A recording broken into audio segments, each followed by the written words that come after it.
Are you getting tired of the orcs conversation? I kind of am.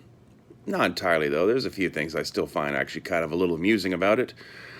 And now that Twitter is actually functioning the way that Twitter's supposed to function, a few posts I've made have actually gained a little traction, so I figured I'd relay them out here for YouTubers so you can hear them.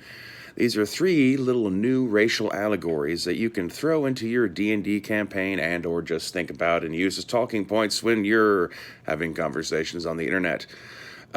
Right off the bat, getting the orc thing out of the way. I would run with the idea that the elves are actually behind this all. The elves want the humans and the orcs to be at each other's throats and hate each other and constantly arguing and pointing fingers out of whether it's the humans or the orcs that are the most evil and do the most damage to the world and oppress people the most and all that kind of stuff.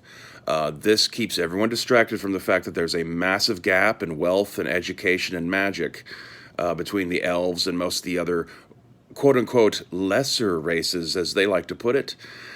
And, a lot of this has also, helped in many ways so that they can get away with this, thanks to the efforts of a bunch of sellout half-elves. Now, the second thing to introduce into the conversation is the concept that halflings, as they have been written in D&D already, are kind of low-key racist. Now, they're the benevolent kind of racist. They'll be friends with the big people. They'll go on adventures with them, hang out. Sometimes they'll even worship the same gods as the big people. But if you pay close attention, you'll notice that halflings don't really like living around big people at all.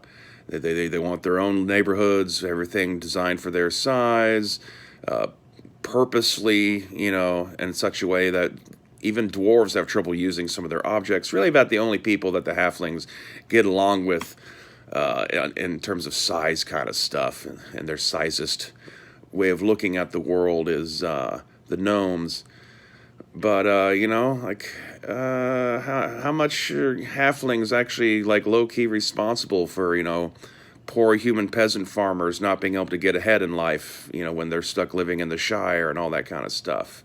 Sometimes we have to punch down to punch up. And lastly, the thing that bothers me the most about the entire orc conversation in the get-go is the framing of who the orcs stand in for as a allegory for human real world stuff. And as I've discussed in previous videos, elves and orcs are kind of like mythic prismatic reflections of humans in some ways.